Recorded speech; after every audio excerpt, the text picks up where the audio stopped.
Titanic. The Titanic. The Titanic. The Titanic. Titanic. The Titanic. The Titanic. Titanic. The Titanic. ¡Felicidades! Puedes olvidar todo lo que has visto en las películas o todo lo que has leído en libros y periódicos y escuchado de la gente. Ahora tenemos el estudio más detallado y confiable del famoso barco hundido. Un escaneo 3D a gran escala del Titanic nos permitió ver con detalle todo lo que sucedió durante el desastre. Y ten por seguro que ocurrió mucho de lo que nunca habías oído hablar. ¿Estás listo para los nuevos descubrimientos sobre el Titanic? ¡Vamos! Hay una mínima posibilidad, o una muy grande, como prefieras, de que no haya personas aquí que no hayan escuchado lo que sucedió. Pero por si acaso, aquí está la breve historia de fondo. El 10 de abril de 1912, el gigantesco crucero Titanic zarpó de Southampton, Inglaterra, rumbo a la ciudad de Nueva York. 4 días después, la embarcación chocó con un iceberg y se hundió en las heladas aguas del Atlántico Norte. Fue una de las tragedias más grandes y desastrosas en la historia de los viajes marítimos. Desde entonces, los restos del gigantesco barco han estado reposando bajo una capa de agua helada. Durante décadas, muchas personas desearon sacarlo del fondo, pero nunca lo intentaron por completo. Las historias de los pasajeros, los documentales y los libros nos han brindado una imagen completa de lo que sucedió. Pero el único testigo que puede contarnos sobre esos trágicos acontecimientos es el propio barco. Y algunas personas decidieron preguntarle sobre esa noche. Un grupo de expertos compuesto por oceanógrafos y cineastas recreó una versión virtual de los hechos y la presentó en el documental Titanic, la resurrección digital. Esta es la reconstrucción digital más detallada jamás realizada sobre cómo se hundió el Titanic. Para crearla, los especialistas de la compañía Magellan enviaron robots marinos al fondo del mar, donde se encuentra el barco a una profundidad de 3.800 metros. En un lugar así, todos los objetos experimentan una enorme presión acuática. Para entender mejor cuán grande es, imagina el peso de una mancuerna pesada sobre la yema de tu dedo. Los buceadores experimentados con equipo de buceo estándar solo pueden nadar a profundidades de hasta 39 metros y un poco más. Por lo tanto, es una misión desafiante, casi imposible descender a tal profundidad y realizar investigaciones. Es peligroso para las personas, por eso el equipo de especialistas envió robots allí. Equipados con cámaras para encuestas en aguas profundas, tomaron más de 700,000 fotos y videos en resolución 4K. Estuvieron recolectando datos durante 3 semanas, explorando cada parte del barco. Finalmente, tenían alrededor de 16 terabytes de datos. 1 terabyte equivale a 1000 gigabytes. ¿Es mucho? El juego más grande para PC, Microsoft Flight Simulator, pesa alrededor de medio terabyte. Y tiene mapas de todo el planeta para crear un simulador de vuelo realista. Aún así, este enorme programa pesa 32 veces menos que ese escaneo del Titanic. Imagina cuán detallado resultó ser el modelo del barco y la simulación del desastre. Además, el equipo combinó toda esta información con los planos del barco. Calcularon la velocidad del Titanic esa noche, su dirección, su posición y el ángulo del impacto con el iceberg. Todo esto se cargó en supercomputadoras para crear simulaciones precisas del choque. Después de eso, los especialistas estudiaron los informes de testigos presenciales, les consultaron a historiadores y expertos marítimos y luego presentaron una recreación detallada de la trágica noche. Algunas cosas resultaron ser diferentes de lo que se sabe acerca de ellas. Por ejemplo, el iceberg no hizo un enorme agujero en el casco del barco. Un escaneo de los restos del Titanic mostró que un trozo de hielo había dado un golpe de refilón y creado varios agujeros en el casco. Cada uno de ellos tenía el tamaño de una hoja A4. ¿Cómo pudo un daño tan pequeño destruir un barco gigante? El problema fue que esos agujeros del tamaño de una hoja A4 cubrían toda la longitud del casco. Los creadores del Titanic afirmaban que era el barco más insumergible del mundo. Sin embargo, su capacidad de flotación residía en que podía mantenerse a flote incluso si se inundaban 4 de sus compartimentos estancos. pero la colisión con el iceberg provocó la inundación de 6 de ellos. El iceberg tuvo un mero contacto de 6,3 segundos con el barco y aún así logró hundirlo. El escaneo del naufragio del Titanic también mostró un ojo de buey con una ventana rota. Probablemente el iceberg chocó allí. Este hallazgo confirma las palabras de los testigos que decían que trozos de hielo entraron en las cabinas. Imagina lo aterrador que debió ser. Estás durmiendo plácidamente en tu cama, de repente oyes un fuerte estruendo y un pedazo de iceberg cae en tu cabina. Y tras eso, comienza el caos absoluto. Los investigadores descubrieron exactamente cómo se partió el barco en dos.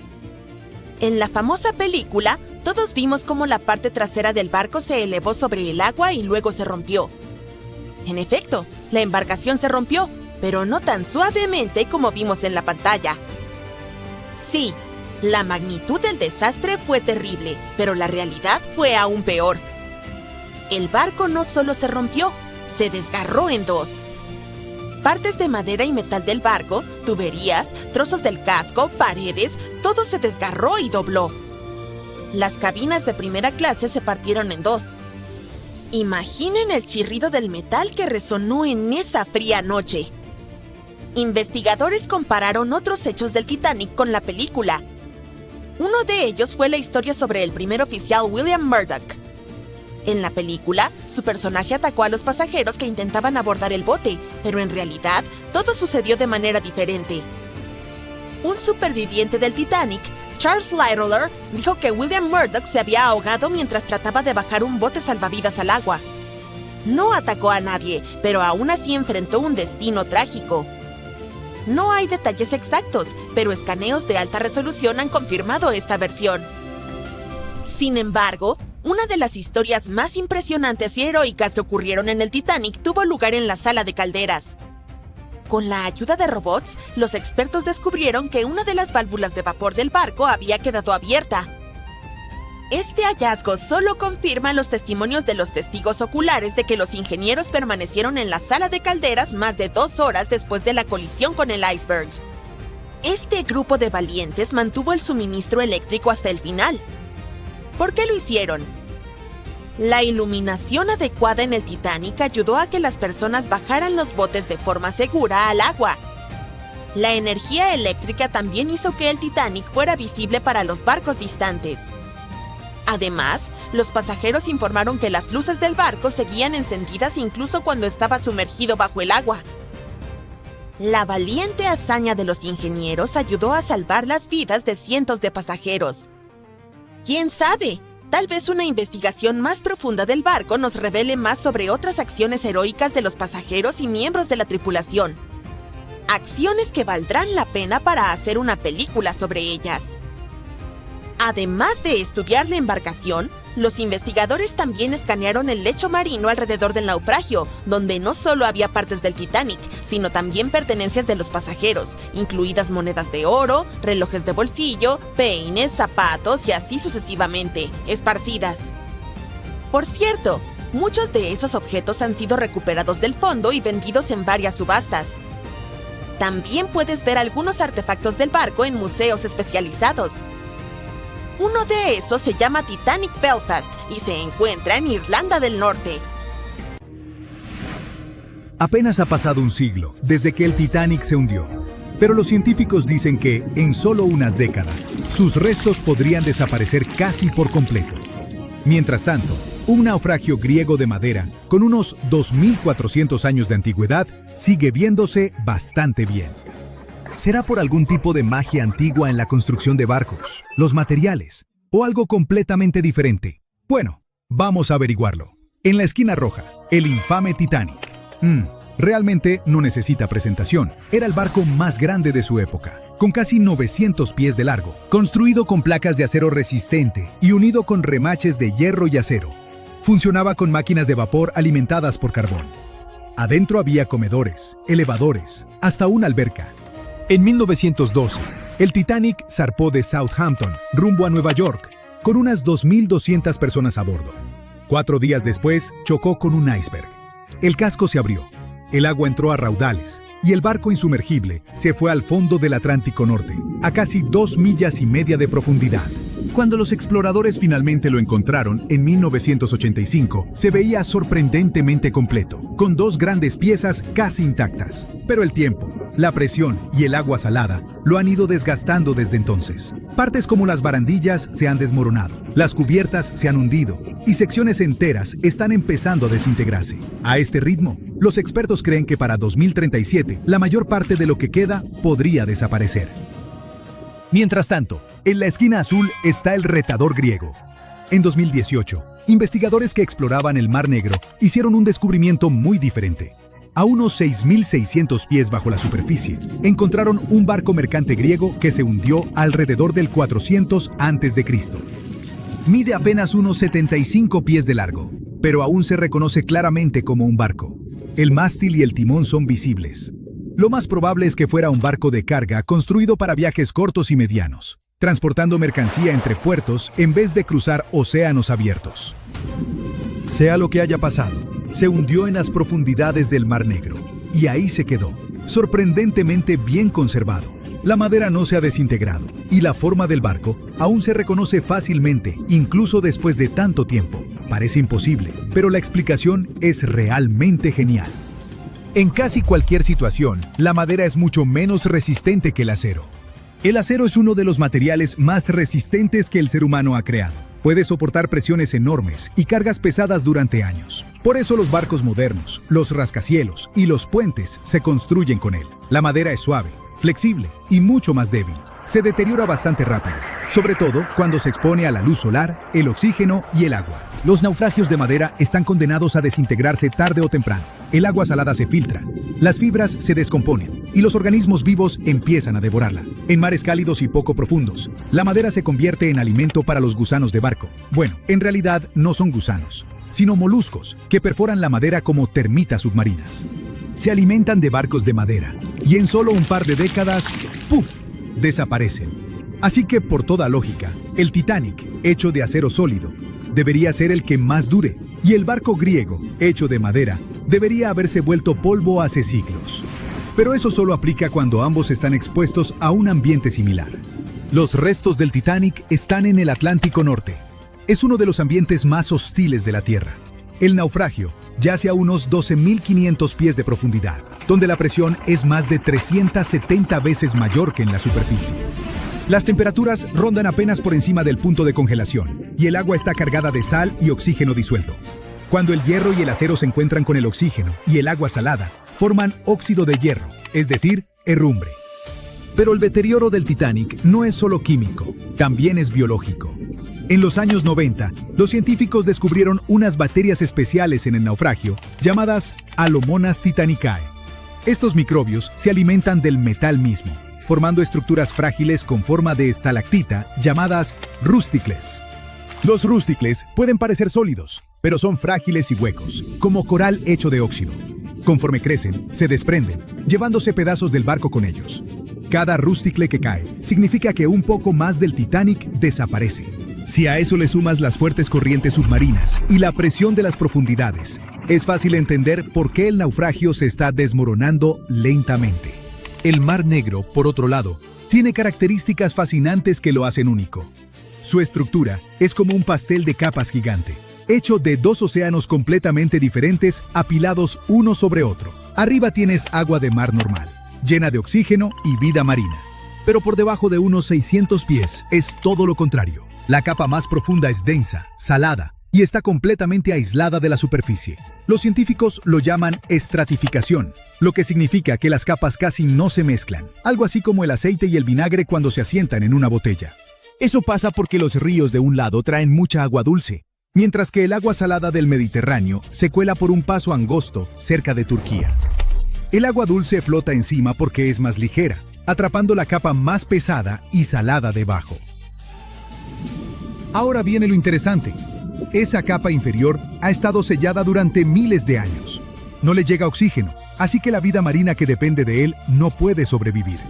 En su lugar, está llena de sulfuro de hidrógeno, un gas producido por bacterias que se alimentan de materia orgánica en descomposición.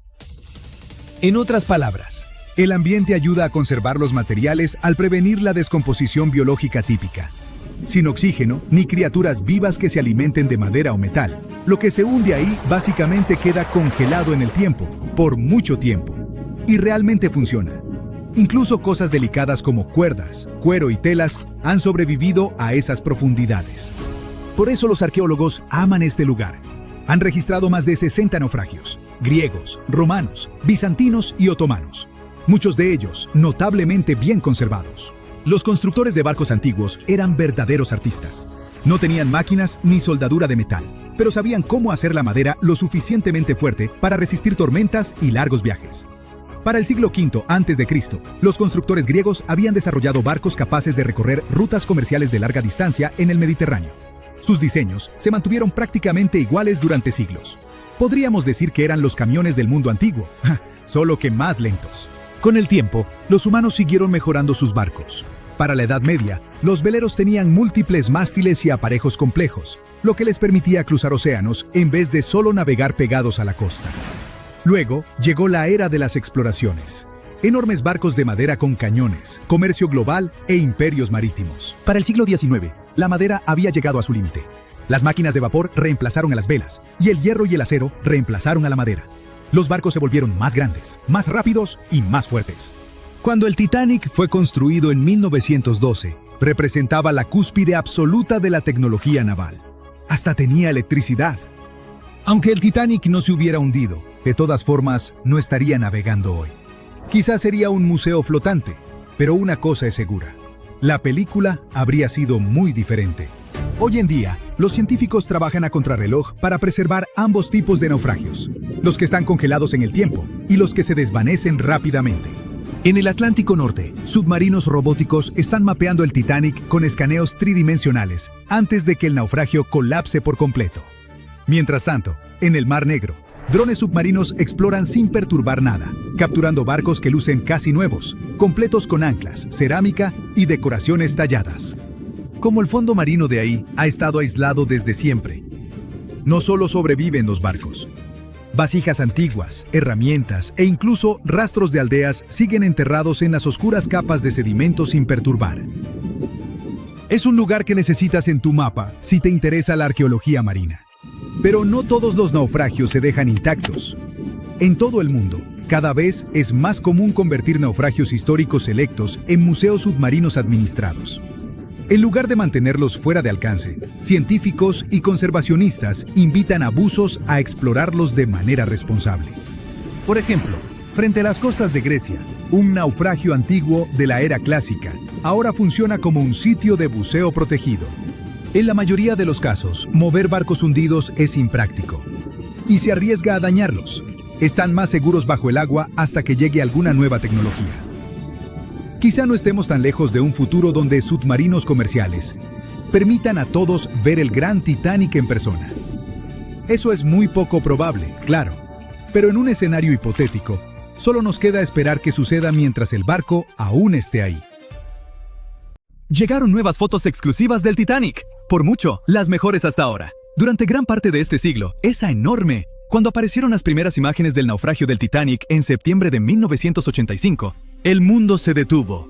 La gente se quedó pegada a la tele, viendo cómo el legendario barco reaparecía después de más de 70 años. ¿Que dónde se hundió el Titanic?, te preguntarás.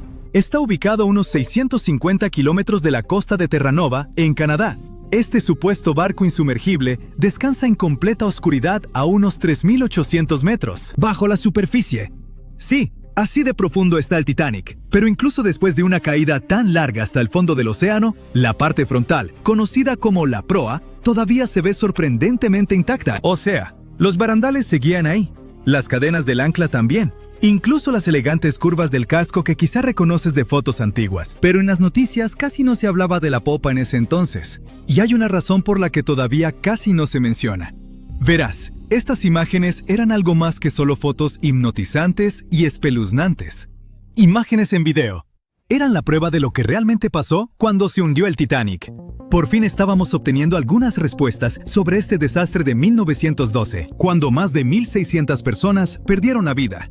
Y antes de que lo busques en Google, ¿cuántas personas sobrevivieron al Titanic? Te lo digo yo, 706. Entre esos sobrevivientes, varios afirmaron que vieron cómo el barco se partía mientras se hundía. Otros insistieron en que se fue al fondo de una sola pieza, y al final, los investigadores les dieron la razón. En ese momento, los informes oficiales concluyeron que el Titanic se había hundido intacto. Así que, durante 73 años, esa fue la versión oficial, hasta que por fin vimos al Titanic en el fondo del océano. Cuando se publicaron las fotos submarinas del Titanic, lo confirmaron. Sí, el transatlántico de verdad se partió mientras se hundía. Y si acabamos de ver esas imágenes de la proa, eso significa que la popa también debe estar por ahí, ¿no? Bueno, más o menos. O sea, si la encontramos. Está a unos 600 metros de la proa, recostada en el fondo del océano. Así que, sí, existe. Pero, ¿por qué casi nadie habla de lo que le pasó a la popa del Titanic? Bueno, hay una gran razón para eso. Verás, la proa, incluso con todos los daños de golpear el fondo marino, todavía se ve reconocible. Muchos de sus interiores están sorprendentemente bien conservados. Y está recostada como si el barco siguiera su viaje. Pero la popa está destruida. Hoy es más bien un enredo retorcido de acero que casi ni parece un barco. Solo las partes más resistentes, como las hélices, los motores alternativos y el timón, han logrado mantener su forma. Pero el resto de la sección de popa se está deshaciendo en el fondo del mar. Sí, para entender por qué está en un estado tan terrible, tenemos que regresar a esa gélida noche del 15 de abril de 1912, la noche del naufragio del Titanic. Solo unas horas antes de la tragedia, el Titanic seguía navegando sin problemas por el frío Atlántico Norte.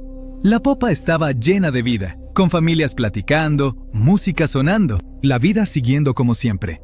Aquí se encontraban los camarotes de los pasajeros con los boletos más baratos.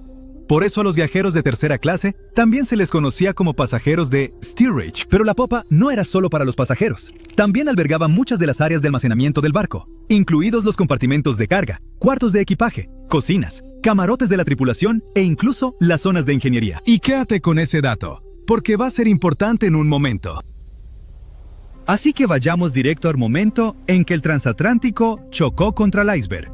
Cuando la proa empezó a hundirse, la popa se levantó poco a poco fuera del agua, poniendo una enorme tensión en la parte media del barco. Para eso de las 2 de la madrugada, las luces del Titanic parpadearon y luego se apagaron. Instantes después, el barco se partió en dos y la proa desapareció bajo las olas. La popa se asentó brevemente de nuevo sobre el agua antes de volver a elevarse, esta vez casi en posición vertical. Se mantuvo erguida unos segundos y luego comenzó su caída final. Como a las 2:20 de la madrugada, la popa desapareció bajo el Atlántico. El Titanic se había ido. Lo que estaba pasando bajo el agua eran dos escenarios completamente diferentes. Primero, la proa se fue llenando de agua lentamente y empezó a descender, casi navegando con suavidad como un submarino. Por eso logró conservar su forma y se mantuvo en gran parte intacta. Pero el colapso de la popa del Titanic fue una historia totalmente distinta. La popa quedó completamente abierta en la zona donde el barco se había partido. El agua entró por ese extremo abierto a una velocidad increíble. Esta inundación repentina hizo que la popa se precipitara hacia abajo mucho más rápido que la proa. La fuerza del agua creó tanta turbulencia que arrancó piezas y las esparció por todo el fondo del océano. Ahora, ¿recuerdas lo que dije antes sobre los espacios dentro de la popa? Esas enormes áreas de almacenamiento estaban muy abiertas y muchas tenían bolsas de aire. Así que cuando la sección de popa se separó, todavía tenía compartimentos llenos de aire atrapado. A medida que giraba hacia las profundidades, la presión del agua, cada vez mayor, fue aplastando esas bolsas una por una. La estructura alrededor empezó a implosionar, esparciendo pedazos de metal. Muebles, estatuas y pertenencias de los pasajeros por todo el fondo del océano. Por eso muchos expertos creen que la inmensa presión del agua hizo que esa sección colapsara mientras se hundía, y por eso hoy casi no podemos verla. Y ahora ya sabes la respuesta al misterio de la parte trasera del Titanic. No hablamos mucho de ella, simplemente porque casi no queda nada que ver. Es como una parte de la historia del Titanic que está demasiado rota, o duele demasiado, como para hablar de ella abiertamente. El lado del barco que de verdad se siente perdido. Y lamento decir esto, pero ese también es el futuro de la proa. O sea, no va a estar ahí para siempre. La forma icónica del naufragio está cambiando año tras año, y no precisamente para bien. La parte frontal del Titanic se está deteriorando y un día desaparecerá por completo. Allá en el lecho marino, El Titanic soporta una presión enorme, casi 390 veces mayor que en la superficie. La buena noticia es que ya no quedan bolsas de aire dentro del barco, así que grandes implosiones no volverán a ocurrir. Pero la mala noticia es que ahora el propio peso del barco está ayudando a destrozarlo. A medida que esas 52.000 toneladas de acero se asientan lentamente en el fondo del océano, tuercen y jalan el casco. Las misiones con sumergibles ya han detectado grandes grietas que recorren las planchas de acero. E incluso las propias cubiertas están empezando a venirse abajo. Y hay algo más. El naufragio puede verse impresionante y tenebroso hoy, pero eso en realidad viene de una gruesa capa de bacterias y microbios que lo cubren. El problema es que poco a poco se están comiendo al Titanic. Sí, la mayor parte de la corrosión que ocurre allá abajo la causan las bacterias. Y eso está debilitando gradualmente toda la estructura. Las planchas de acero, vigas y soportes se están adelgazando cada año. Los científicos calculan que el barco pierde entre 130 y 200 kilogramos de hierro todos los días. Aún así, incluso a ese ritmo, el naufragio no va a desaparecer de la noche a la mañana. Los expertos creen que podrían pasar hasta unos 420 años para que el transatlántico desaparezca por completo. Hasta entonces, seguiremos viendo cómo se desarrolla este proceso triste, pero natural. Partes del barco se han ido desmoronando poco a poco desde la noche en que se hundió el Titanic, y ya ha cambiado mucho desde que empezamos a tomar fotos submarinas, como los tramos de barandales que se han caído y el techo del baño del capitán que se vino abajo. Por eso tantas expediciones ahora se enfocan en capturar imágenes y escaneos detallados del naufragio del Titanic, para preservar su memoria antes de que el océano se lo lleve todo. Es nuestra manera de mantener viva la historia, incluso mientras el tiempo y la naturaleza siguen trabajando en silencio. A lo mejor esas bacterias hambrientas pueden darse un descanso de su buffet, para que el Titanic pueda descansar en paz muchos años más.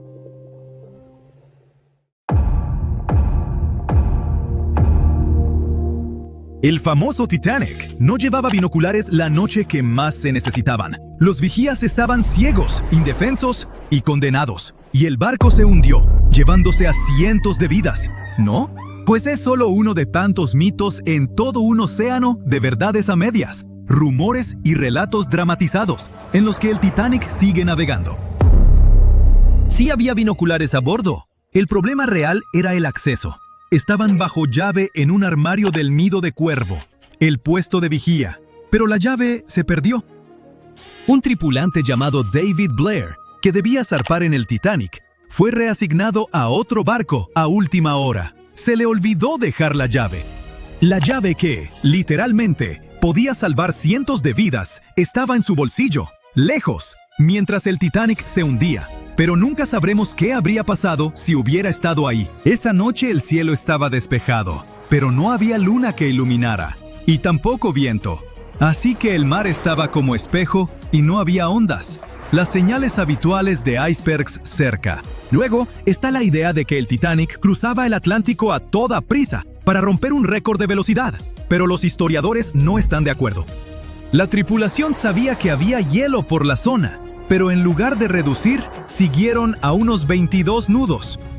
Eso es solo un par de nudos por debajo de su velocidad máxima. Pero el Titanic no iba al límite. Muchos de sus hornos ni siquiera estaban avivados a tope.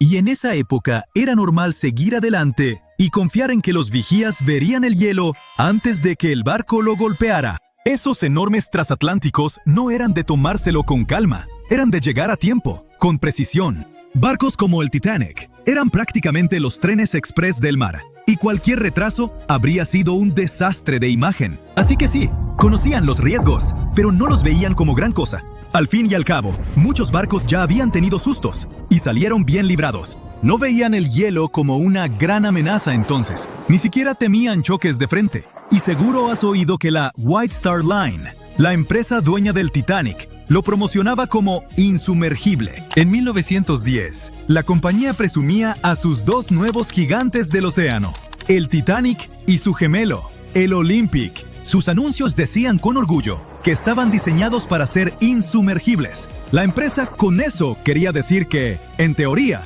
el diseño debía mantenerlos a flote. Más tarde, hasta tuvieron que aclarar que nunca prometieron que los barcos fueran realmente insumergibles. Para 1911, antes de que el Titanic tocara el agua, Las revistas ya se habían desbocado con la idea. Los articulistas la llamaban prácticamente insumergible, señalando sus flamantes compartimentos estancos como prueba.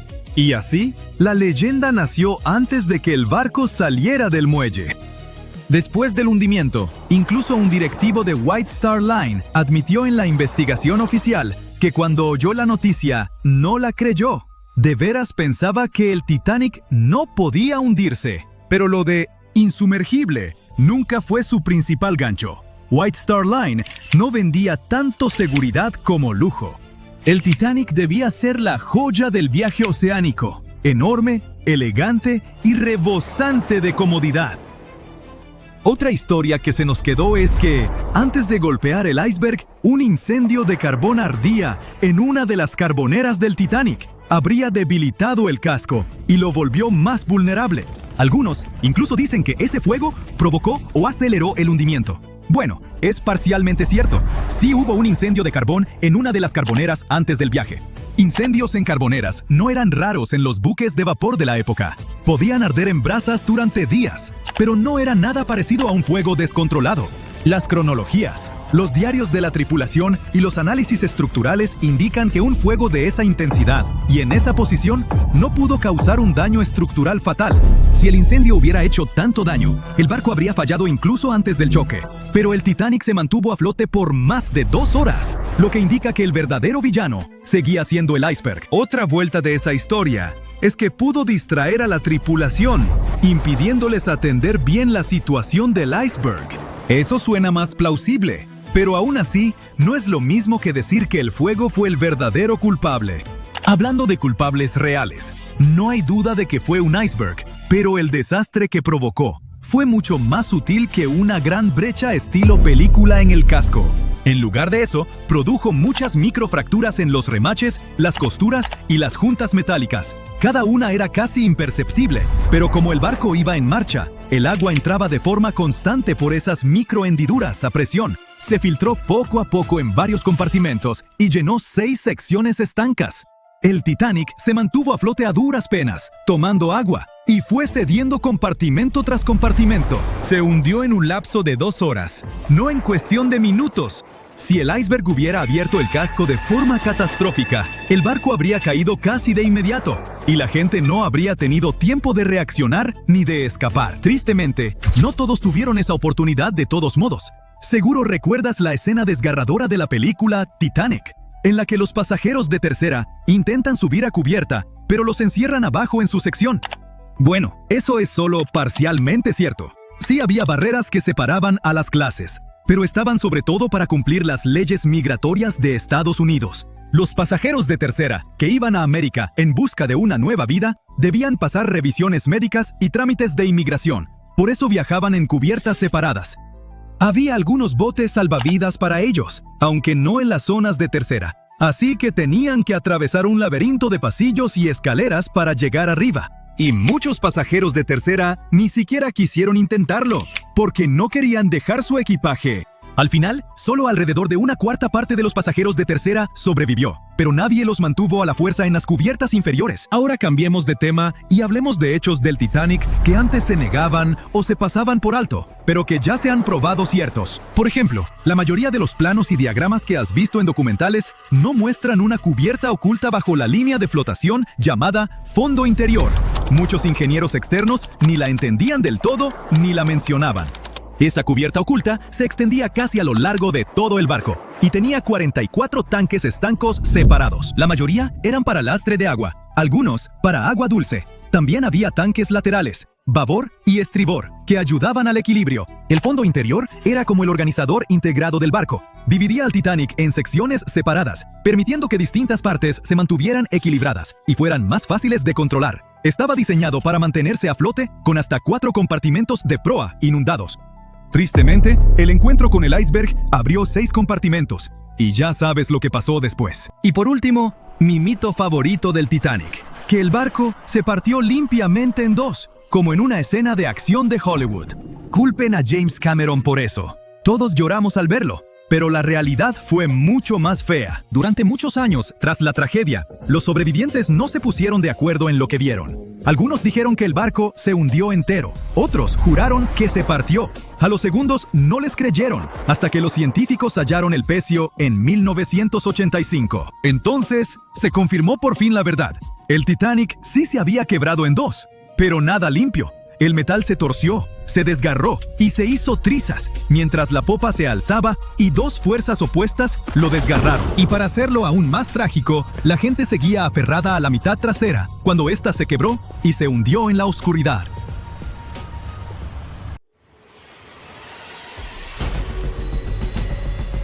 Más de 1.500 personas perdieron la vida en esta parte del océano, por lo que quizás sea una idea prudente mantenerse alejado de ella.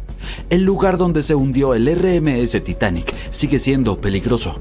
Quiero decir, sí, todavía hay enormes icebergs por ahí, pero hay amenazas aún mayores acechando bajo la superficie. El Titanic se encuentra a unos 3.800 metros bajo el agua, casi 640 kilómetros al sureste de Terranova. Ha estado allí por más de 100 años, así que con el tiempo el naufragio se ha ido desmoronando poco a poco. El infame barco se está oxidando, tal como cualquier estructura de hierro o acero lo haría bajo el agua. Químicamente, al mezclar hierro, oxígeno y agua, esa combinación desencadena una reacción que produce óxido de hierro, lo cual conduce a la corrosión.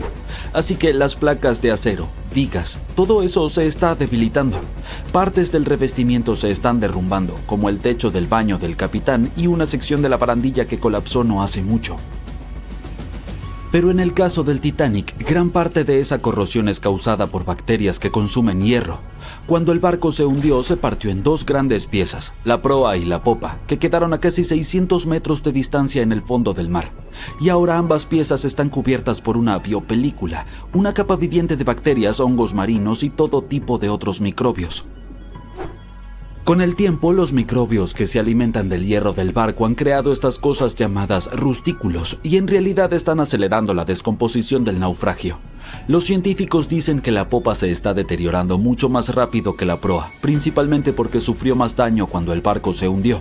Y ahora, gracias a toda esa actividad bacteriana, la popa podría estar deteriorándose hasta 40 años antes que la proa. Entonces sí, los microbios han estado prosperando y floreciendo allí abajo. Si les tienes fobia a los gérmenes, es probable que eso suene como una pesadilla total, pero sinceramente no es tan malo. Para empezar, ni siquiera se ven asquerosos. Estas rustículas en realidad lucen bastante geniales, como cristales de hielo o pequeños diamantes adheridos al naufragio. Y no te preocupes, no estás en peligro, mientras mantengas una distancia segura de los restos, sin contacto directo y definitivamente no te pongas a hurgar dentro. No hay riesgo real.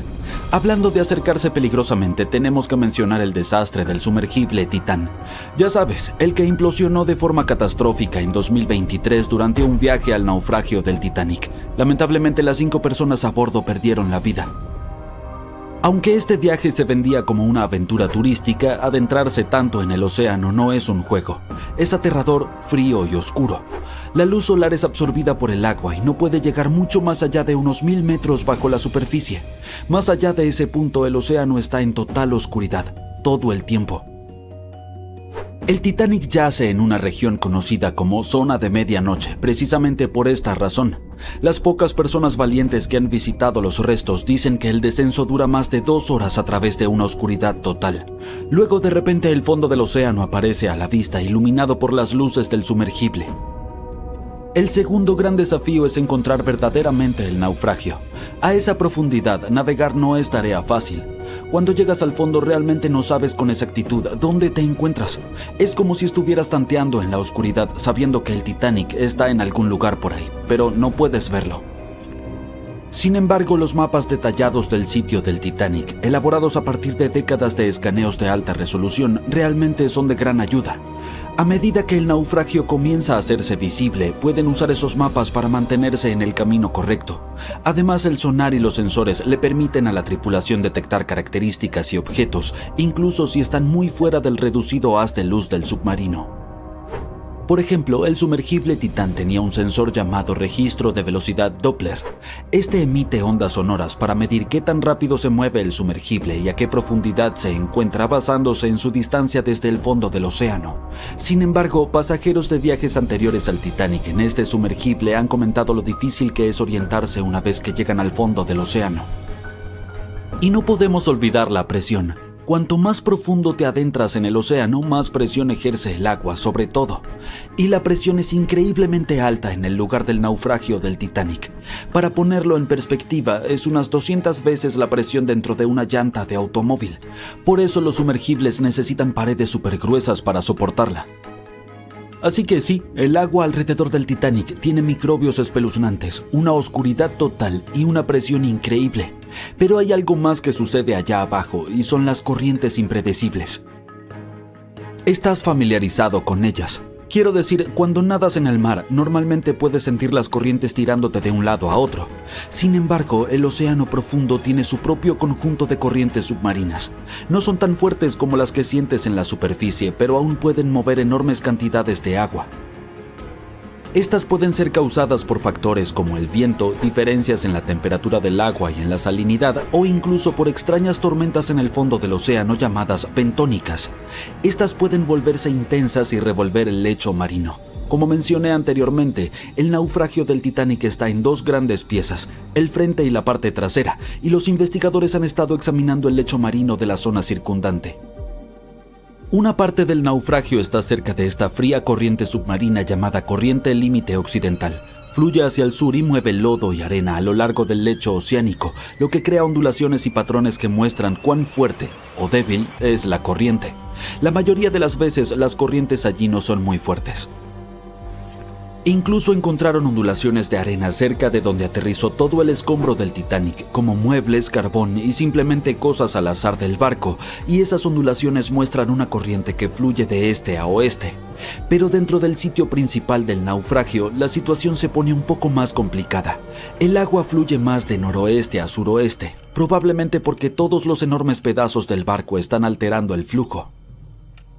Alrededor del lado sur de la proa del Titanic, las corrientes también se vuelven impredecibles. Siguen cambiando de dirección, del noreste al noroeste e incluso al suroeste. Es como si el océano estuviera haciendo lo que le da la gana allá abajo. Los expertos creen que, con el tiempo, toda esta agua que se desplaza va a enterrar lentamente al Titanic bajo capas de lodo y arena.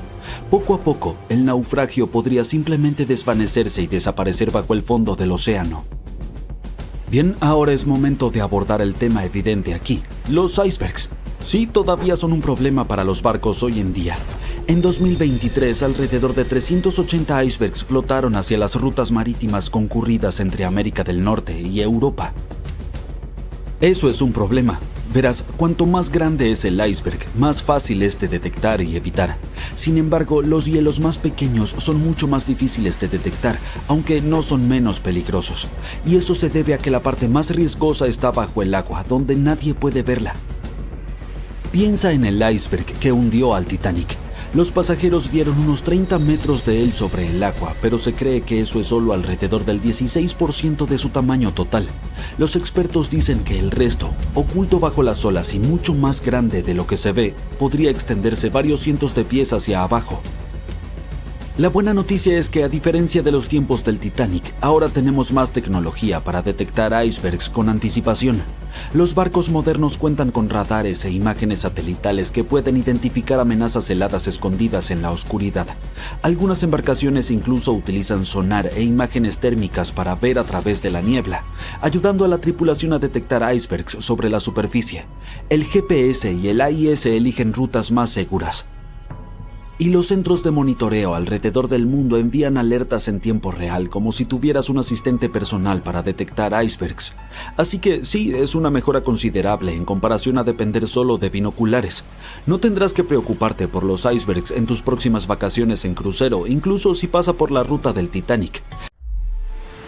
El accidente del vuelo 447 de Air France a menudo se llama el Titanic de los cielos. Estas dos tragedias ocurrieron con casi un siglo de diferencia, pero tienen algunas similitudes escalofriantes. En ambos casos se perdieron cientos de vidas. Además, el hielo fue uno de los culpables de las terribles tragedias. Y así como el Titanic se hundió en su primer viaje a través del Atlántico, el vuelo 447 enfrentó un desastre volando sobre ese mismo océano. Era el 31 de mayo de 2009. El vuelo 447 despegó de Río de Janeiro con rumbo a París, llevando a bordo a 228 personas entre pasajeros y tripulantes. Estaba programado que el vuelo durara unas 10 horas y 3 pilotos se turnaban para controlar el avión. Todo parecía ir sin contratiempos durante unas 3 horas hasta que el avión se aproximó a la región del Atlántico conocida por su clima impredecible y hostil. Alrededor de las 2 de la mañana UTC, las cosas comenzaron a ponerse difíciles. El avión atravesó una turbulencia muy fuerte que rápidamente empeoró. Pero eso no fue lo más grave. Empezaron a formarse cristales de hielo en los tubos pitot y esos pequeños dispositivos son cruciales para medir la velocidad del aire. Cuando se bloquearon, el piloto automático se desactivó. Los pilotos tuvieron que tomar el control manualmente. Fue entonces cuando los sistemas de vuelo cambiaron al modo de ley alternativa, lo que eliminó algunas de las protecciones de seguridad en las que los pilotos siempre confían. Fue el momento en que las cosas se salieron de control. El primer oficial Bonin, quien estaba al mando en ese momento, entró en pánico durante la turbulencia y elevó la nariz del avión. Lamentablemente no era lo que se debía hacer en esa situación.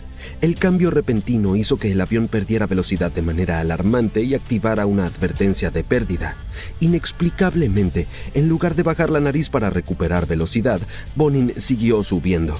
Esto hizo que el avión ascendiera empinadamente hasta los 11.600 metros. Era mucho más alto de lo que debía estar. En un instante, la máquina entró en su caída fatal. En la cabina se desató el caos. El avión se paralizó, las alarmas sonaban y la tripulación estaba perdida sobre lo que sucedía. Por alguna razón extraña, Bonin seguía levantando la nariz del avión, lo que empeoraba las cosas aún más. Las advertencias se silenciaron por un momento, pero eso solo contribuyó a la confusión. Cuando el capitán Dubois, que había estado descansando, regresó a la cabina, entendió que la situación era crítica. Les gritó a sus colegas que bajaran la nariz del avión, pero ya era demasiado tarde. Durante más de 3 angustiosos minutos, el avión estuvo en caída libre hacia el océano. Durante ese tiempo, las acciones de la tripulación se anulaban entre sí. Bonin tiraba del control hacia atrás mientras sus compañeros intentaban empujarlo hacia adelante. Como resultado, el avión se mantuvo paralizado todo el camino hacia abajo, descendiendo en espiral desde 11.000 metros hasta el nivel del mar en una aterradora caída. Los momentos finales fueron capturados en la grabadora de voz de la cabina. «Hemos perdido todo el control del avión. No entendemos nada. Lo hemos intentado todo», gritaba uno de los pilotos. A las 2:14 UTC, el Airbus A330 se estrelló contra el océano a una velocidad de unos 280 kilómetros por hora. Ninguna de las 228 personas a bordo sobrevivió a la colisión. Las grabadoras de vuelo, que se detuvieron solo segundos antes del accidente, mostraron que la nariz del avión aún estaba inclinada hacia arriba cuando la aeronave impactó el agua. Los pilotos nunca recuperaron el control tras la pérdida de sustentación. Después del accidente, la investigación demostró que pequeños problemas pueden convertirse en un desastre inmenso en muy poco tiempo. Los tubos pitot bloqueados eran en realidad un problema menor, pero provocaron una reacción en cadena que sobrepasó a los pilotos. Los expertos señalaron que la confusión en la cabina y la lucha de los pilotos por entender lo que estaba sucediendo desempeñaron un papel importante en el accidente. La tragedia también alertó sobre la capacitación de los pilotos, especialmente para la pérdida de sustentación a gran altitud, lo que llevó a cambios en los protocolos de seguridad. Sorprendentemente, este desastre no es el único comparable a la tragedia del Titanic. La historia del dirigible R-101 es una catástrofe más que recibió el mismo nombre. El viaje del dirigible estaba destinado a ser un símbolo del futuro de Gran Bretaña en los viajes aéreos, pero todo se vino abajo tristemente de forma literal en su primer gran trayecto. Para octubre de 1930, el R-101 había pasado por algunas mejoras importantes. El plan era volarlo desde Inglaterra hasta la India. Debía ser un viaje larguísimo que mostraría de lo que era capaz este dirigible. Por eso había mucha presión para ponerlo en el aire. Pero existía un problema. No había sido probado lo suficiente, y algunos expertos pensaban que aún no estaba listo. De todas maneras, se dio luz verde a la misión. Un aspecto significativo de este vuelo era que Lord Thompson, quien era el jefe del Ministerio de Aire de Gran Bretaña y un gran defensor del proyecto del dirigible, iba a estar a bordo. Estaba decidido a hacer del viaje un éxito y reunir apoyo para el Plan Imperial de Dirigibles, el sueño de Gran Bretaña de usar dirigibles para viajes de larga distancia a través del imperio. Así que junto con otros funcionarios importantes, ingenieros y miembros de la tripulación, Lord Thompson abordó el R-101 para lo que esperaban sería el vuelo histórico hacia India, pero ignoraban la tragedia que pronto ocurriría. La noche del 4 de octubre, el R-101 despegó de Cardington, Inglaterra. El plan era dirigirse a Francia, repostar allí y luego continuar su viaje hacia la India. Pero desde el principio las cosas no fueron bien. El clima era malo, con lluvia y fuertes vientos, lo que hacía que el enorme dirigible fuera difícil de controlar. Además, ya tenían algunos problemas técnicos que no estaban resueltos por completo. Los motores eran impulsados por diésel, una opción más segura porque tenía menos probabilidades de incendiarse que los motores de gasolina, pero al mismo tiempo no eran lo bastante potentes para un dirigible tan grande y pesado. De todos modos, a pesar de las advertencias sobre el mal tiempo, continuaron adelante. El R-101 cruzó el Canal de la Mancha y se dirigió hacia Francia. Pero a medida que el clima empeoraba, la aeronave comenzó a perder altitud. No podía mantenerse arriba. Para cuando volaba sobre Beauvais, en el norte de Francia, la situación se estaba volviendo crítica. La aeronave estaba demasiado pesada, especialmente después de ser golpeada por la lluvia, y tenía muchas dificultades para mantenerse en el aire. A eso de las 2 de la mañana comenzó a descender demasiado rápido. La tripulación hizo todo lo posible para que la nave comenzara a subir de nuevo, pero fue en vano. A las 2:09 ocurrió el desastre. El R-101 se estrelló en un campo a unos 80 kilómetros de París, pero eso no fue lo peor. Al ocurrir la colisión, la tela del dirigible se rasgó y el hidrógeno en su interior, un gas extremadamente inflamable, se incendió. En un instante, toda la nave quedó envuelta en llamas. De las 54 personas a bordo, 48 no sobrevivieron, incluidos Lord Thompson y muchos de los principales expertos en aviación de Gran Bretaña. Solo 6 sobrevivientes lograron salir, pero no indemnes.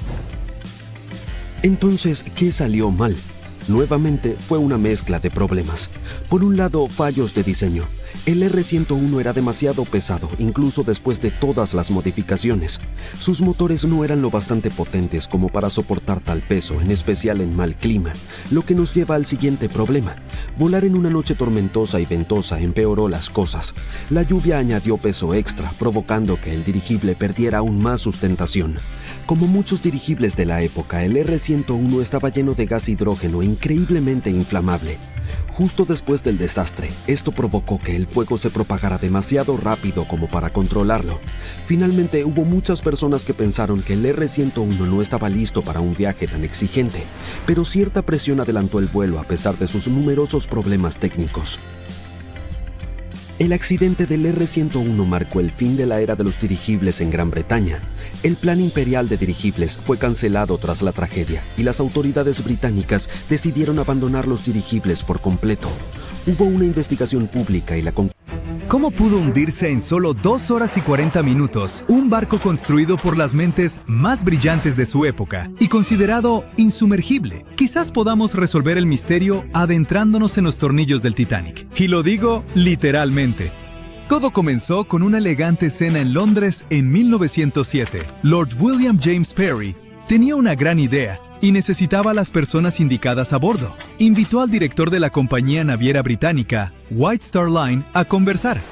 White Star ya navegaba el éxito con los viajes transatlánticos, haciendo una fortuna transportando inmigrantes a América. Pero la competencia era feroz. Cunard, uno de sus mayores rivales, acababa de lanzar 2 elegantes y veloces barcos, el Lusitania y el Mauretania. Estos barcos eran lo último en velocidad y lujo. Parry no iba a quedarse atrás. Como presidente de una compañía irlandesa de construcción naval, pensó que si se aliaba con White Star, podrían dominar el mercado. Esa misma noche, durante la cena, comenzaron a idear toda una flota de transatlánticos, el Olympic, el Titanic y un tercer barco que eventualmente se convirtió en el Britannic. Pronto, esas ideas se volvieron realidad. Comenzó la construcción del Titanic y su gemelo, el Olympic. Fue tan impresionante que tuvieron que construir 2 nuevos astilleros en Queen's Island, conocida como el Barrio Titanic, en el puerto de Belfast. Pero construir algo tan masivo no era nada fácil. Harland & Wolff, la compañía británica a cargo de la construcción, tenía las manos llenas. Era el barco más grande que alguien hubiera intentado construir, y se necesitaron 15,000 hombres trabajando día y noche para hacer realidad el sueño. El Titanic y su gemelo se planearon con 269 metros de largo, lo suficiente para superar por 37 metros a los nuevos transatlánticos de Cunard. Al terminarse, el Titanic medía lo mismo que 4 cuadras y era tan alto como un edificio de 9 pisos. Además de ser el barco más grande de su época, también obtuvo otro apodo. Cuando la revista Shipbuilder lo examinó, lo calificaron como insumergible. Pero algo salió muy mal en el camino. Si le hiciéramos una radiografía al Titanic, encontraríamos 2,000 placas de acero, cada una de hasta 9 metros de largo y unas 3 toneladas de peso. Para armarlo, lo construyeron como un esqueleto metálico gigante, con la quilla como columna vertebral y las placas del casco formando la cubierta exterior. Para vencer a la competencia, el Titanic tenía que ser enorme, pero también rápido. Para lograrlo, tuvieron que innovar con las hélices. Tenía 3, 2 externas de 3 aspas y una central de 4. Las externas, de 7 metros de diámetro, eran impulsadas por los motores de vapor. Estos motores eran los músculos del barco, convirtiendo el vapor en la potencia que giraba las hélices. La hélice central era más pequeña, de 5 metros, y funcionaba con una turbina de vapor de baja presión. La combinación de motores y turbina era tecnología de punta en esa época, y permitía al Titanic navegar a unos 21 nudos. Eso es, aproximadamente 39 kilómetros por hora, lo cual no suena muy rápido, pero para un barco de ese tamaño, era impresionante. Las hélices estaban hechas de bronce de manganeso, un material elegido por su resistencia a la corrosión. Créanme, esto es clave cuando atraviesas agua salada del océano. Este sistema de motores podía generar hasta 46,000 caballos de fuerza, el equivalente a 230 carros combinados. Para mover el barco, había 2 grandes hélices a los lados, conectadas a motores que funcionaban como bombas gigantes, impulsándolo hacia adelante. Luego estaba la tercera hélice en el centro, que funcionaba como turbina de vapor, un tipo especial de motor que le daba impulso extra y usaba menos combustible. Todo este sistema no era solo por potencia, también por velocidad. Otros barcos ya usaban la turbina de vapor desde años antes, pero como el Titanic era más grande y pesado, su sistema tenía que ser extra potente para mantenerlo rápido, estable y cómodo para todos a bordo. Así que, después de 2 años de arduo trabajo, el Titanic estaba listo para su primera prueba. El 31 de mayo de 1911, una multitud de 100,000 personas se detuvo a ver al Titanic deslizarse hacia el río Lagan. Lord Peary estuvo acompañado del millonario estadounidense J.P. Morgan, quien había adquirido el control financiero de la compañía White Star. El Titanic flotó por primera vez, pero tardó otro año en equiparse. ¿Qué es jerga naval para convertir ese esqueleto de acero gigante en un lujoso palacio flotante? Tenía de todo: alberca climatizada, baños turcos, palmeras en los cafés, cancha de squash, un salón comedor de primera clase para 554 personas. Según algunos reportes, la suite más lujosa del Titanic fue reservada por una estadounidense llamada Charlotte Drake Cardessa. Pagó $2,500 en 1912. Incluso hoy, eso es mucho dinero por un viaje. Pero si hacemos la conversión, serían unos $75,000 actuales. Todo por un boleto de ida a través del Atlántico. Los trabajadores se apresuraron a terminar de pintar y pulir el Titanic para el 31 de marzo de 1912.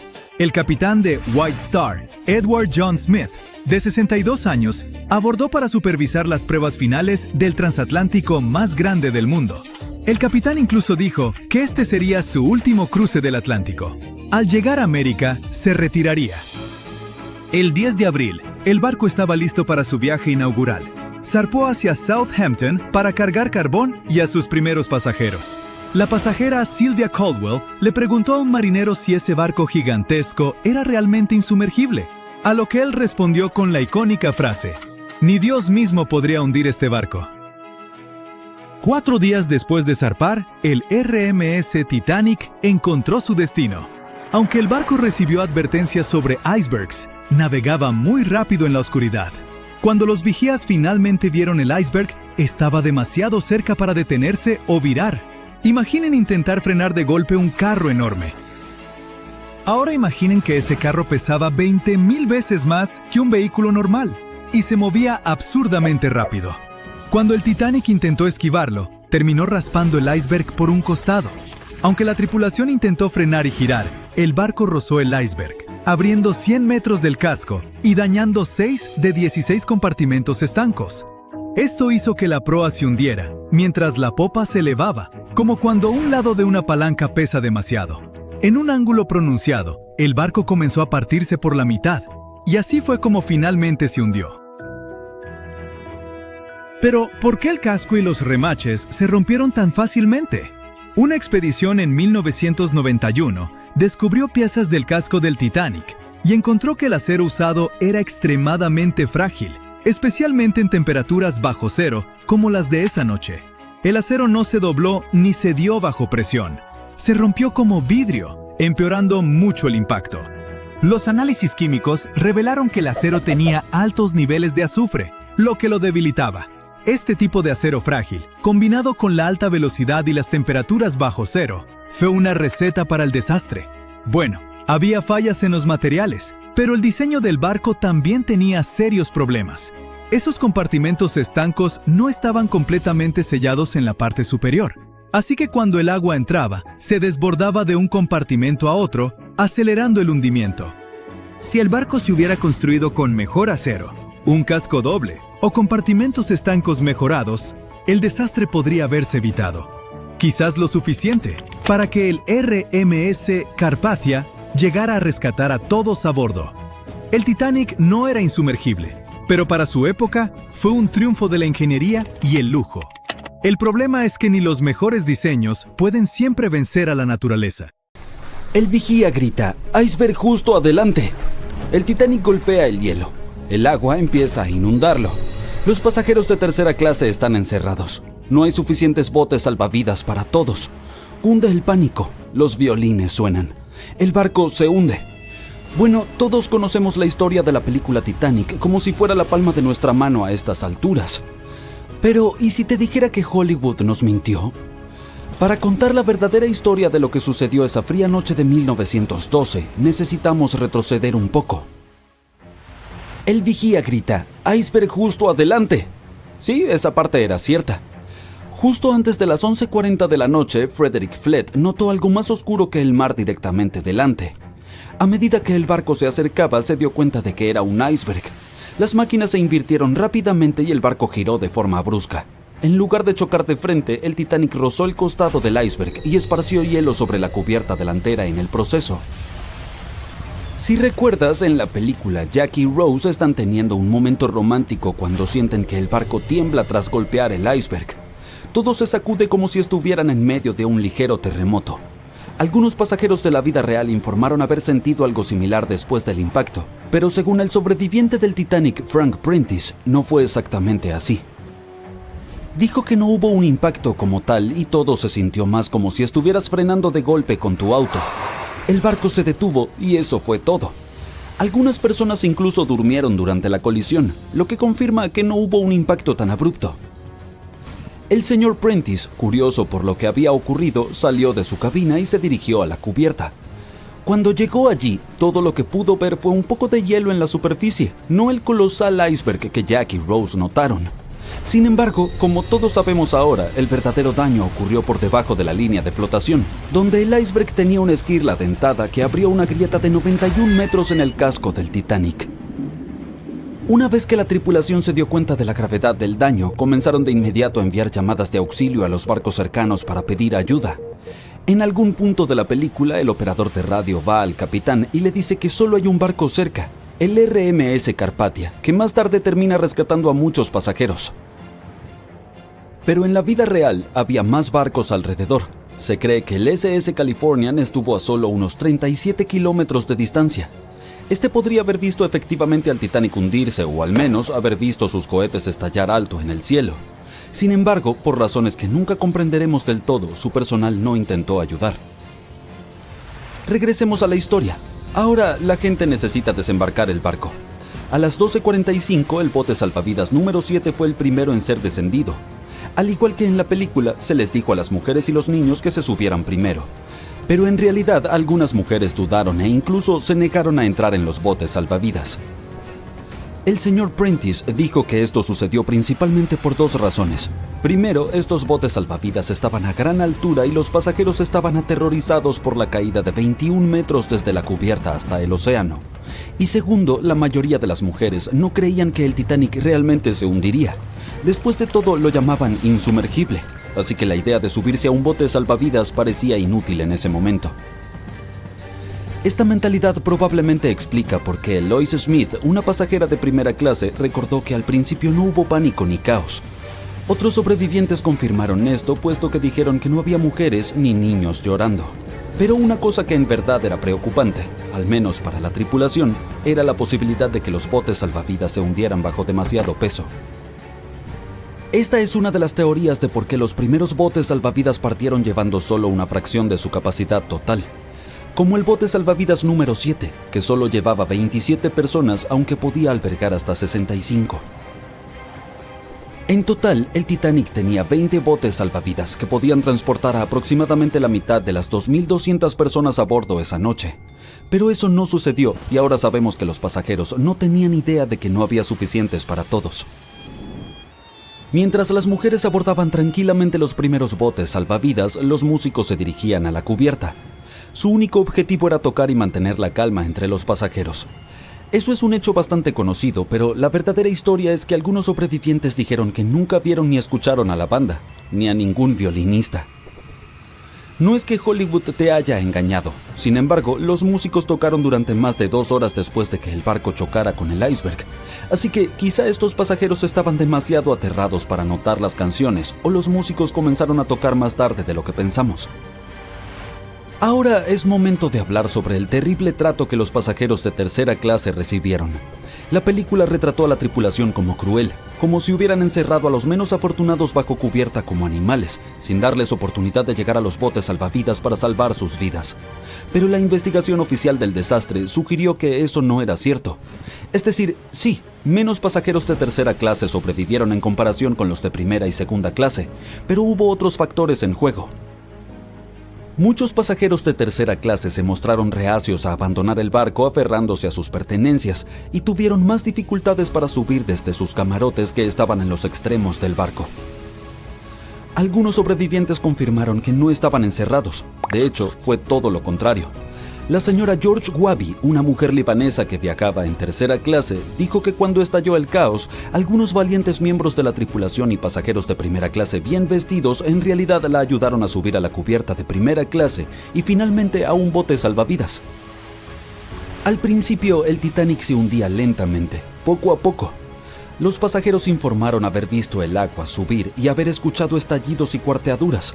Luego hubo un fuerte boom. Algunos dijeron que solo había habido una explosión, mientras que otros la describieron como una serie de explosiones más pequeñas que pensaron que habían sido los mamparos cediendo. Y también hubo un grupo de personas que dijo que solo había escuchado un sonido retumbante. Entonces, no todos estuvieron de acuerdo sobre el sonido que habían escuchado, pero un hecho es innegable. A las 2:18 de la mañana, las luces del Titanic se apagaron y el barco se sumió en la oscuridad total. A medida que la proa continuaba hundiéndose, la popa se levantó fuera del agua, lo que ejerció una inmensa presión en la parte central del barco. Esto provocó que el Titanic se partiera en dos. En la película de James Cameron, este momento es bastante dramático, con el barco hundiéndose casi verticalmente en el agua. Pero en realidad, la ruptura probablemente ocurrió en un ángulo mucho menor, tal vez justo debajo de la línea de flotación. Aún así, se inclinó lo suficiente como para que las personas no pudieran mantenerse en pie y comenzaron a deslizarse hacia el agua. Una cosa interesante es que no fue hasta que se encontró el naufragio en 1985 que se confirmó finalmente que el Titanic se había partido. Hasta entonces, los sobrevivientes habían dado relatos contradictorios. Al menos 8 afirmaron haber visto partirse el barco. Emily Ryerson, una pasajera de primera clase, lo describió como si el Titanic hubiera sido cortado a la mitad con un cuchillo. Pero también había un pequeño número de testigos que insistían en que el Titanic se había hundido intacto. En ese momento, esta teoría era más aceptada porque la mayoría de las personas aún no creían que el supuesto barco indestructible pudiera partirse en dos. Entonces, ¿por qué los informes contradictorios? Bien, lo que no ves en las películas, por razones obvias, es lo increíblemente oscuro que estaba cuando ocurrió la tragedia. Era como estar en una habitación sin luz donde solo se pueden distinguir formas y sombras. Así eran los botes salvavidas. Esto significa que los pasajeros no podían realmente ver lo que estaba ocurriendo, y la mayoría de aquellos que estaban cerca del barco o perdieron la vida o estaban demasiado concentrados en tratar de sobrevivir como para prestar atención a los detalles del naufragio. Aunque la película de James Cameron no capturó por completo cuán aterradoramente oscura fue realmente la catástrofe, la serie de televisión de 2012 Titanic hizo un mejor trabajo al mostrar el terror absoluto de esa noche. Aún así, la realidad fue mucho más oscura y atemorizante. En 1998, un buzo captó una extraña señal de sonar junto a los restos del Titanic. Esta señal intrigó a los científicos por más de 20 años. El sistema de sonar mostraba claramente que un objeto enorme se ocultaba junto al naufragio más famoso de la historia. Los científicos no lograban determinar si provenía de otro naufragio, algún tipo de formación geológica o algo que ni siquiera esperaban encontrar ahí. El misterio finalmente se resolvió en 2022. Paul Henry Nargeolet, el buzo que descubrió la señal por primera vez, se unió a otros investigadores y emprendió una nueva expedición. Encontraron todo un arrecife de aguas profundas, compuesto de diversas formaciones volcánicas y repleto de vida marina a casi 2.900 metros bajo la superficie. Resultó que el arrecife era el origen de la misteriosa señal que el sonar había detectado. Encontraron esponjas, corales, peces, langostas y otras criaturas sobre la cresta de basalto. El equipo tomó muchas fotos, videos y muestras de agua para estudiarlas después. Están usando modelos computacionales para entender cómo todos los animales y plantas que encontraron sobreviven en las profundidades del mar. Esto puede ayudar a los científicos a resolver el viejo misterio de cómo las esponjas y los corales logran dispersarse por todo el océano. Estas criaturas necesitan algo sólido a lo cual aferrarse mientras crecen y se multiplican. Pero también sobreviven en lugares lodosos, donde es difícil encontrar superficies sólidas. Y es importante que los científicos entiendan qué les ayuda a lograrlo. Toda esta investigación es parte de un proyecto más grande para ver cómo estos frágiles mundos submarinos podrían cambiar o sobrevivir en el futuro. Hay otro misterio cerca del Titanic que Nargeolet quiere explorar en el futuro. Hace mucho tiempo notó otra señal entre el Titanic y el arrecife recién descubierto. Nargeolet cree que este nuevo objeto misterioso podría ser incluso más grande que el arrecife. El Titanic yace en el fondo del océano en dos grandes pedazos, apuntando en direcciones distintas. Después de hundirse, las calderas que marcan dónde se fue a pique se encontraron a unos 180 metros al este de la popa. La proa del Titanic se mantuvo intacta al golpear el fondo marino. Pero la popa quedó completamente destrozada por las implosiones que sufrió durante el descenso. El aire atrapado dentro de la estructura simplemente no pudo soportar la creciente presión del agua en las profundidades. Algunos sobrevivientes del famoso naufragio mencionaron que vieron al barco partirse en dos mientras se hundía. Al principio, nadie les creyó. Pero ahora sabemos que el Titanic realmente se partió entre su segunda y tercera chimenea mientras se iba al fondo. Al barco más famoso de la historia le tomó 2 horas y 40 minutos sumergirse por completo. La colisión dejó que el agua inundara 6 de 16 compartimentos estancos. Mientras el agua entraba por estribor, el barco empezó a inclinarse hacia el frente y un poco a la derecha. A medianoche, los compartimentos dañados ya derramaban agua hacia los demás. El agua empezó a entrar por los agujeros de las cadenas del ancla y para las 2 de la mañana, la proa se hundía y las hélices de la popa se elevaban fuera del agua. El barco siguió inundándose hasta que la proa se sumergió y la popa se elevó en un ángulo pronunciado de casi 45 grados. El peso de esas enormes hélices sometió a una gran tensión la parte media del barco. El acero simplemente no resistió y cedió. Los sobrevivientes describieron ese momento como un ruido fuerte, como porcelana rompiéndose. Era la superestructura del Titanic cediendo. A las 2:12 de la mañana, la proa y la popa solo estaban conectadas por la estructura del fondo interior. Minutos después, la proa, con un peso de unas 16.000 toneladas, se desprendió de la popa. La popa se elevó bruscamente hasta una posición casi vertical y empezó a hundirse lentamente. A las 2:20, desapareció bajo el agua. Durante el descenso, las grandes chimeneas fueron arrancadas, arrastrando cables y otras partes de la cubierta. El mástil delantero también se quebró y cayó, estrellándose contra el área del puente. La caseta del timón donde el capitán dirigía el barco probablemente fue destruida cuando el mástil se desplomó. La proa bajaba a unos 37 kilómetros por hora y golpeó el fondo del océano casi media hora antes que la popa. El impacto fue tan fuerte que dobló y rompió aún más partes del barco. Las cubiertas traseras de la proa se colapsaron unas sobre otras. El área alrededor del puente donde se controlaba el barco se ve especialmente dañada, como si un puño gigante la hubiera aplastado. El techo y los costados de los camarotes de los oficiales y el gimnasio se hundieron, y las barandillas se doblaron hacia afuera. Algunos expertos creen que cuando la proa dejó de hundirse de golpe, una poderosa ráfaga de agua provocada por la parada repentina se estrelló contra los restos. Causó aún más daño, pero el daño del choque del Titanic con el iceberg ya no se puede ver porque está enterrado bajo el lodo. Si quieres ir a verlo tú mismo, debes saber que las aguas alrededor del Titanic siguen siendo muy peligrosas. Para empezar, los icebergs siguen siendo un peligro en la zona. En 2019, un total de 1.515 icebergs flotaron lo suficientemente al sur como para meterse en las rutas de los barcos que cruzan el Atlántico entre marzo y agosto. Segundo, la luz del sol solo llega a unos 1.000 metros bajo la superficie, y más allá de eso, está completamente oscuro. La zona donde yace el Titanic se llama la zona de medianoche, porque no hay nada de luz. Cuando los científicos bajan a explorar el Titanic, pasan más de 2 horas descendiendo en agua completamente oscura, antes de que el fondo del océano aparezca de repente bajo las luces de su sumergible. Ver cualquier cosa allá abajo es difícil porque las luces del sumergible solo iluminan unos metros al frente, así que es fácil perderse.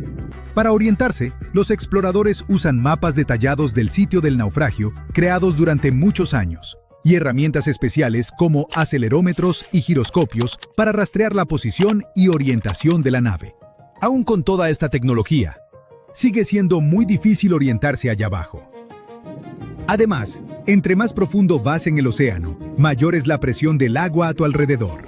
En el fondo del océano, donde descansa el Titanic, la presión es unas 390 veces mayor que la que sentimos en la superficie. Por eso, los submarinos necesitan paredes muy gruesas para soportar estas condiciones extremas y mantener a salvo a las personas adentro.